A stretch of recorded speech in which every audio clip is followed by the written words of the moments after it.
Bismillahirrahmanirrahim. Assalamualaikum warahmatullahi wabarakatuh. Kembali lagi di channel aku, Andi Sirianto. Sebelumnya maaf juga aku baru bisa upload lagi, dan ini mungkin uploadnya agak beda dari sebelumnya juga. Ini aku melanjutin dari beberapa video yang udah aku buat, kayak tentang fokus dan konsisten, dan kali ini aku akan menjelaskan mengenai rasa sakit gitu. Mungkin kita juga merasakan yang namanya sakit, dan itu sakit itu banyak versinya, gak hanya dari sakit hati, gak dari sakit fisik, namun ada juga dari hal-hal lainnya. Dan di sini aku akan menyangkut pautkannya dengan suatu pembelajaran yang dimana kita bisa mengambil suatu kecerdasan dalam suatu kesulitan yang kita alami gitu. Sebelum aku mulai, mungkin alangkah baiknya bisa like, comment, dan subscribe, dan jangan lupa untuk bisa share juga ke orang lain agar konten ini bisa bermanfaat. Jadi di sini aku mengambil judul yaitu sakit mengajarkan banyak hal dan menemukan suatu kecerdasan dalam suatu kesulitan. Nah, belajar hal-hal baru pasti akan melalui suatu proses dan itu tidak selamanya mudah. Terkadang harus melewati rintangan, tantangan, dan hal yang mungkin itu membuat merasa kita sakit. Namun, jangan pernah takut untuk merasakan yang namanya sakit, karena disitulah dimana kita bisa belajar banyak hal. Kita bisa memperbaiki banyak hal, dan kita bisa melakukan untuk bisa yang lebih baik lagi ke depan. Di dalam presentasi kali ini, aku bakal ngebahas tentang 3 hal, yaitu mengapa sakit itu penting, sakit sebagai tantangan dan motivasi, dan yang terakhir yaitu belajar dari suatu kegagalan. Nah, mengapa sih sakit itu penting? Mungkin dalam benak kalian, sakit itu untuk apa sih? Membuat kita repot kan? Membuat kita gak bersemangat apapun. Tapi ada hal yang bisa kita ambil dari yang namanya rasa sakit gitu. Apalagi untuk dari suatu proses belajar dan mengajar. Nah, sakit itu memang tidak menyenangkan.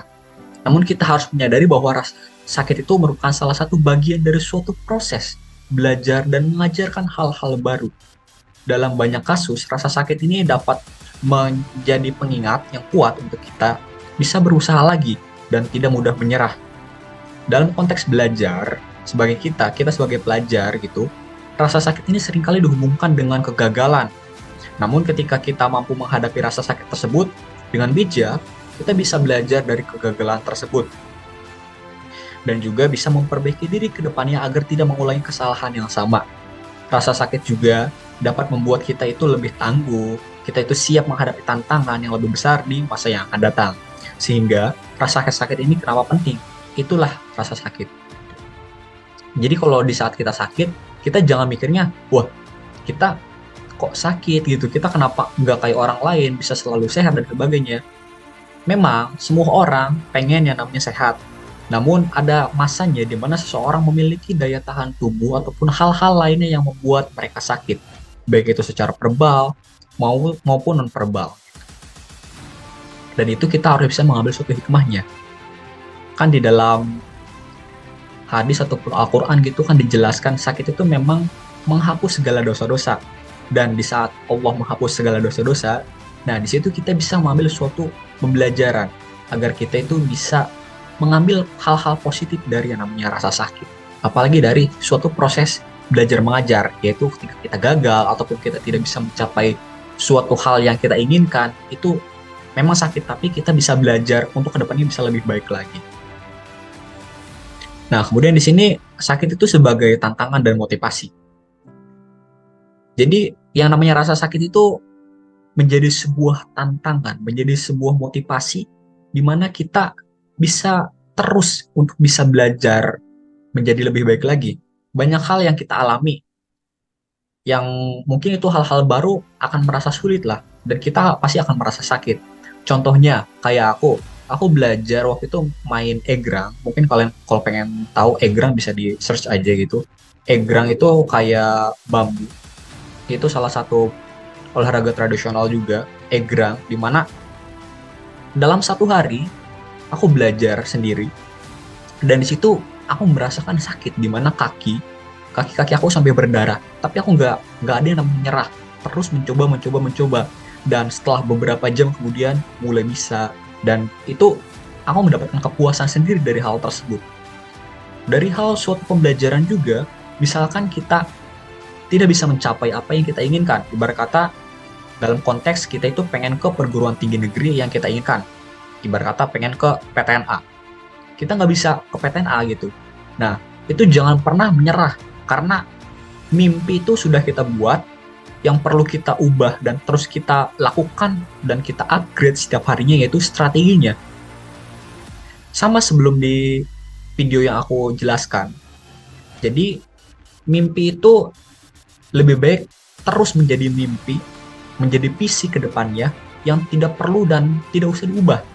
Yang perlu diubah adalah strateginya, bagaimana cara kita untuk bisa mencapai dan menggapai hal tersebut.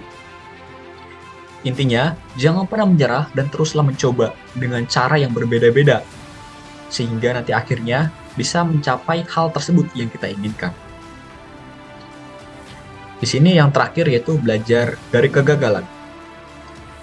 Jadi kegagalan itu sering dirasakan, apalagi untuk para pelajar. Kegagalan itu banyak jenisnya. Misalkan kita nggak bisa dapat indeks A, atau misalkan kita kurang maksimal sehingga dapat nilainya 80 atau apa, itu mungkin dari segi ataupun perspektif orang lain mungkin itu hal yang udah cukup.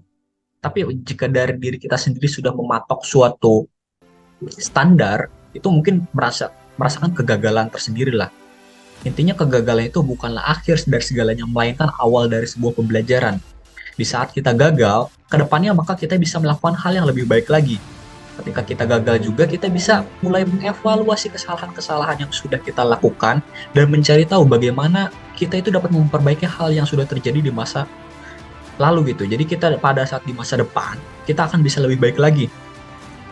Dan ada juga suatu pepatah itu, kita boleh menengok ke masa lalu, tapi bukan untuk kembali. Kita menengok ke masa lalu hanya untuk belajar dan terus belajar agar kedepannya kita bisa lebih baik lagi.